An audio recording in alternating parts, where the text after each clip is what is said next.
Internet peut être un acteur du conflit, on l'a vu en Syrie, on l'a vu en Tunisie ou ailleurs, mais c'est souvent une arme pacifique. Au Maroc, seul pays du Maghreb qui n'est pas connu d'éruption de violence ces derniers mois, les jeunes essayent de changer les choses, mais en douceur. Ils se servent beaucoup d'Internet. La monarchie, ils ne veulent pas forcément la renverser, ils veulent l'amender.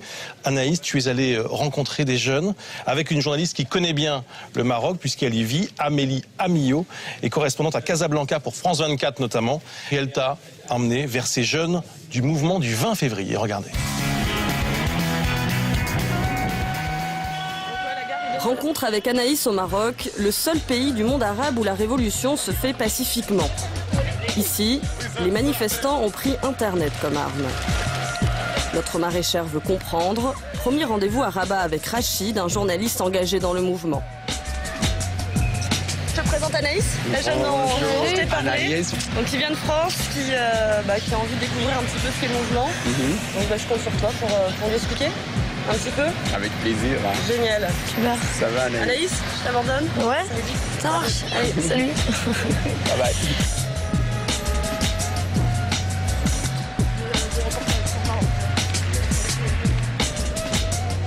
Les protestations des jeunes, par exemple, en Europe, et surtout si on prend l'exemple des indignés en Espagne, c'est une autre vague de revendications. Nous, pour parler, par exemple, de la politique des banques, de l'environnement, c'est une autre étape. Vous avez des problèmes plus graves? La santé, l'enseignement, l'habitat, la liberté d'expression, tu sais, des choses qui doivent être là, par exemple, acquérir ce genre de droits pour pouvoir parler un certain temps de l'environnement. Je fais partie des jeunes français et je trouve qu'on est très très dépolitisé et qu'on a très peu de convictions comme vous.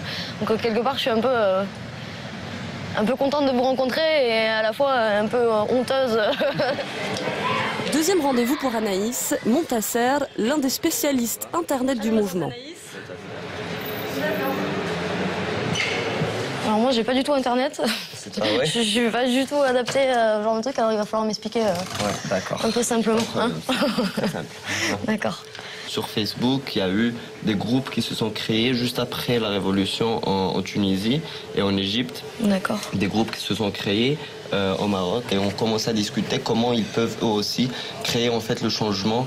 Ça vous sert à communiquer pour monter les manifs, pour organiser tout ça aussi. Oui, donc c'est un grand intérêt dans votre mouvement. À chaque fois qu'une coordination appelle à manifester, on lance le lieu de la manifestation, l'heure, etc.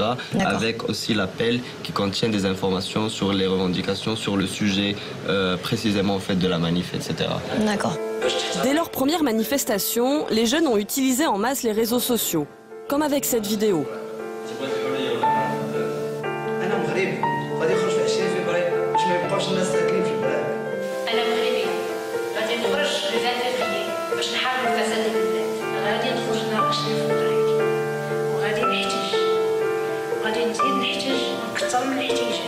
Par rapport à la répression, pour notre Facebook, ils peuvent pas vous atteindre.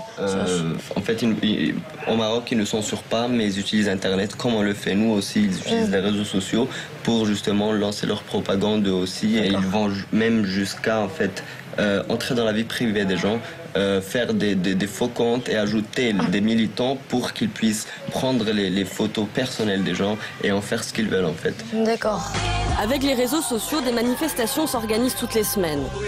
Aujourd'hui, c'est sitting au programme dans ce quartier populaire.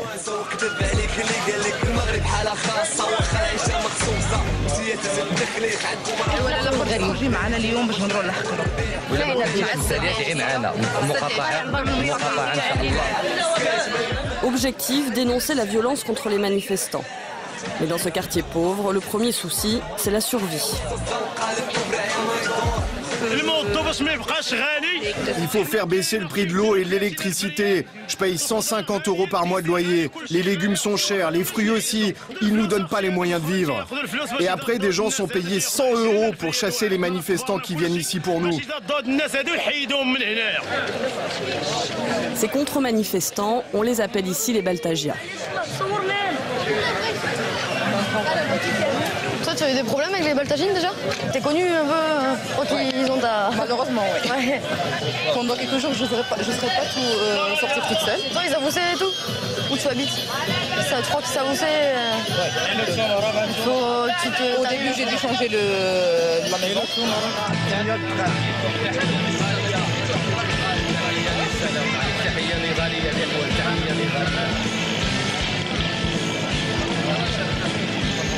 Tu vois, en face, il y a plein de gens qui filment, qui prennent des photos, etc. C'est tous des flics, des services. Et un peu plus loin, vers le feu rouge, là, il y a les baltagistes.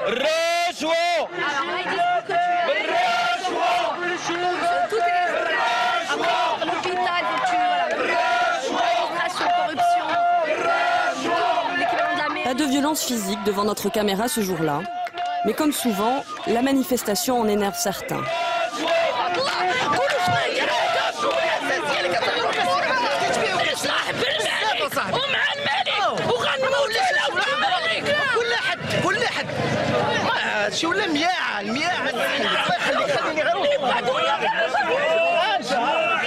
Là, je viens de mettre la photo sur Facebook.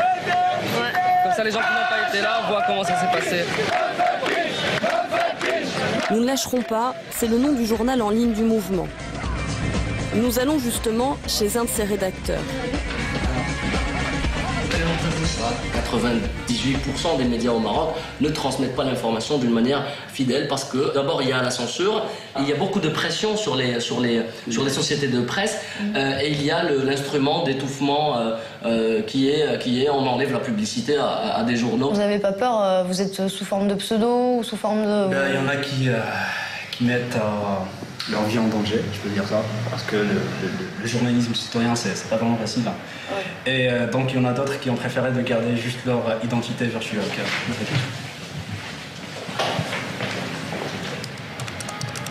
Là, on fait le mapping de toutes les manifestations. C'est-à-dire sur une carte géographique du Maroc, on montre tous les endroits où on peut... D'accord. Comme ça. Ah, t'as la vidéo quand tu cliques. Voilà, c'est la preuve de voilà, ce qui s'est passé dans la ville, par exemple du Fès ou non. Parce que souvent les médias officiels ils disent que non, ils ignorent que voilà. Oh, il s'est rien passé, il y en avait 3. Je montrerai aux copains en France. J'espère que ça va peut-être faire un petit peu bouger en France aussi. Bah, ce serait cool, hein, les jeunes, le mouvement du 20 février en France. J'espère que ça va continuer à évoluer. Salut. Au revoir. Est-ce que vous êtes dépolitisé, comme on le dit? Est-ce que la politique traditionnelle vous intéresse encore? Je pense que les partis politiques d'aujourd'hui nous caractérisent pas et que donc c'est sous d'autres formes qu'on s'intéresse à la politique.